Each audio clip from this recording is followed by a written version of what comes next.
कहते हैं कि प्रकृति समय समय पर इंसानों को ये याद दिलाती रहती है कि उन्हें इस पृथ्वी पर किराएदार की तरह रहना चाहिए, मालिक की तरह नहीं। और आज म्यांमार और थाईलैंड में भूकंप के रूप में प्रकृति ने एक नया रिमाइंडर भेजा है। आज म्यांमार में सुबह 11:30 बजे रिक्टर स्केल पर 7.7 की तीव्रता का एक ताकतवर शक्तिशाली भूकंप आया, जिसमें प्रभु यीशु मसीह के नाम में आप सभी को जय मसीह। मेरे प्रिय भाई बहन, परमेश्वर का आगमन बहुत ही निकट है। हम अंतिम समय में जी रहे हैं। जी हाँ, आपने वीडियो देखा। इस वीडियो में आप देख सकते हैं कि किस प्रकार से भूकंप से इस दुनिया में भयंकर तबाही हुई। पूरी दुनिया हैरान है कि इस प्रकार से जो भूकंप आना, जिसमें काफ़ी लोगों की मृत्यु होना, कई लोग घायल होना और कई नुकसान होना हम देख सकते हैं।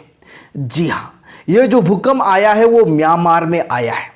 म्यांमार में हमने पिछले दिनों में देखा था कि किस प्रकार से वहाँ पर मसीह लोगों के ऊपर अत्याचार हो रहा था। उनके ऊपर बम गिराए जा रहे थे, मसीह लोगों को टॉर्चर किया जा रहा था, चर्चों को तोड़फोड़ किए जा रहे थे। इस प्रकार की जो घटनाएं हमने म्यांमार के बारे में देखा था। लेकिन म्यांमार में एक ऐसी तबाही हुई है कि पूरी दुनिया हैरान है।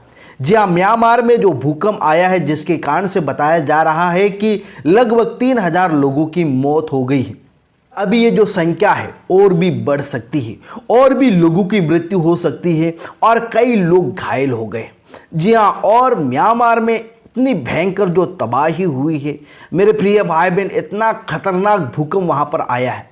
जो भूकंप की जो तीव्रता थी वो 7.7 थी, जिसके कारण से बड़ी बड़ी बिल्डिंगें गिर गई और लोगों ने जो बिल्डिंगें बनाई थी अपने शोहरत के लिए, रहने के लिए, और हम देख सकते हैं कि ये सब हिलने लग गई।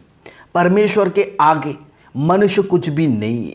जब परमेश्वर की मार पड़ती है तो उसमें आवाज़ नहीं होती। एक कहा, परमेश्वर की लाठी में आवाज़ नहीं होती। और जब परमेश्वर की लाठी किसी के ऊपर पड़ती है ना, तो बहुत ही भयंकर है, बहुत ही खतरनाक है और लोगों को सहन कर पाना बहुत मुश्किल है, लोगों को उठ पाना बहुत ही मुश्किल है। और ये हुआ है म्यांमार और थाईलैंड में। म्यांमार में जो भूकंप आया, उसके साथ ही साथ ये जो भूकंप इतना खतरनाक था कि थाईलैंड की राजधानी बैंकॉक में भी बहुत बड़ा नुकसान हुआ है। लेकिन सबसे ज़्यादा जो नुकसान हुआ है वो म्यांमार में हुआ है। म्यांमार में बहुत खतरनाक, म्यांमार में 2025 का सबसे बड़ा भूकंप आया है, जिसके कारण से पूरी दुनिया हिल गई है। जब वीडियो काफ़ी वायरल हो रहे हैं जिनमें मलबे में दबे हुए लोग हैं, कई लोग मृत्यु हो गए हैं, कई लोग घायल हो गए हैं और कई लोगों को बचाया जा रहा है। और एक रिपोर्ट के अनुसार बताया जा रहा है कि इस भूकंप में लगभग 10,000 लोगों की मौत हो सकती है। यह इस प्रकार से कहा जा रहा है। आज हम देख सकते हैं कि दुनिया में पाप बढ़ गया है। जब परमेश्वर का न्याय प्रकट होता है ना, तो ये जो भूकंप है वो केवल प्राकृतिक आपदाएं नहीं है, ये केवल प्राकृतिक से जुड़ी हुई नहीं है। उसका भूकंप का जो वर्णन है वो बाइबल में भी बताया गया है। जी हाँ मेरे प्रिय भाई बहन, वो ही मैं आपको बताने वाला हूँ। लेकिन म्यांमार में भूकंप से अब तक 3000 से ज़्यादा लोगों की मौत हो गई है और कई लोग घायल हो गए हैं। अभी जो रेस्क्यू ऑपरेशन वो जारी है।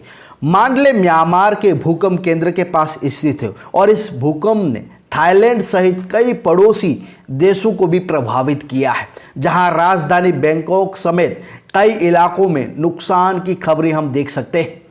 बैंकॉक में एक बहुत बड़ी जो निर्माण कार्य जो बिल्डिंग थी, लगभग 30 मंजिल बताया जा रहा है, वो एक ही झटके में गिर गई और उसमें काफ़ी लोग दब गए हैं जिनको बचाया जा रहा है और कई लोगों की मृत्यु भी हो गई है। म्यांमार में जो भूकंप आया था वो 28 मार्च को आया था और 1 अप्रैल को फिर वहां पर भूकंप आया था। यानी कि म्यांमार में 2 भूकंप आए थे। पहला जो भूकंप था वो 28 मार्च को आया था, उसके बाद दूसरा जो भूकंप आया वो 1 अप्रैल को आया था, जिसके कारण से लोगों की मरने की संख्या बहुत ज़्यादा हो गई है और काफ़ी करोड़ों का नुकसान म्यांमार में हुआ है और साथ ही साथ बैंकॉक में भी हुआ है।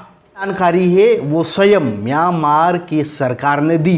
जैसे मैंने आपको बताया कि ये जो भूकंप है 7.7 तीव्रता के साथ विनाशकारी भूकंप आया और मलबे में काफी लोग दबे हुए हैं, फंसे हुए हैं। लोगों को बचाने का अभियान जारी है और भारत ने भी म्यांमार को मदद की है। सरकार में इस विनाशकारी भूकंप के कारण जो लोग मर गए हैं, लगभग 1 सप्ताह का राष्ट्रीय शोक घोषित किया है। से म्यांमार और थाईलैंड में भारी नुकसान हुआ है, जिसके कारण से कई देशों ने म्यांमार को मदद की। तो 2025 का सबसे बड़ा जो भूकंप है वो म्यांमार में आया है। यीशु मसीह के दूसरे आगमन में भूकंपों का संबंध हमें बाइबल में बताते हैं।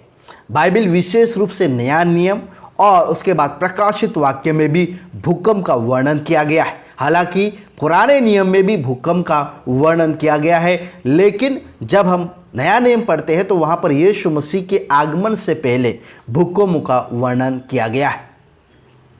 यीशु मसीह के आगमन से पहले कुछ प्राकृतिक घटनाएं और साथ ही साथ भूकंप का भी वर्णन किया गया है, जिसको एक मसीह को जानना बहुत ही जरूरी है। देखिए मत्ती उसका 24 अध्याय और 7 और 8 वचन में पढ़ते हैं तो वहां पर प्रभु यीशु मसीह ने कहा, जाति पर जाति और राज्य पर राज्य चढ़ाई करेगा और जगह जगह अकाल और भूकंप होंगे। ये सब तो पीड़ाओं की शुरुआत है। यहाँ भूकंप को समय के संकेत में से एक माना जा रहा है, यीशु मसीह के दूसरे आगमन से पहले होगा। प्रकाशित वाक्य उसका 6 अध्याय 12 से लगाकर 14 वचन तक जब हम पढ़ते हैं, जब छठी मुहर खोली जाती है तो एक बहुत बड़ा भूकंप होता है। सूरज काले रंग का सा हो गया और चंद्रमा लहू के समान हो गया और आकाश के जो तारे हैं वो पृथ्वी पर गिर पड़े। ये जो घटना है परमेश्वर के क्रोध और यीशु मसीह के आगमन से जुड़ी हुई है। प्रकाशित वाक्य 16 अध्याय उसका 18 से 20 वचन में हम देख सकते हैं, जब 7वां कठोरा के न्याय में ऐसा बहुत बड़ा भूकंप हुआ जैसा मनुष्य के पृथ्वी पर होने के समय से कभी नहीं हुआ। यहाँ शहरों के गिरने और पहाड़ों के गायब होने का वर्णन है, जो यीशु मसीह के अंतिम आगमन और परमेश्वर के न्याय से ठीक पहले की घटना बताई गई है। बाइबल के अनुसार ये प्राकृतिक घटनाएं नहीं है कि परमेश्वर की योजना के संकेत है, जो पाप के अंत और न्याय के दिन और यीशु मसीह के शासन की शुरुआत की ओर इशारा करते हैं। इसीलिए मेरे प्रिय भाई बहन, प्रभु का आगमन बहुत ही निकट है। आप सभी को जय मसीह की। Praise the Lord.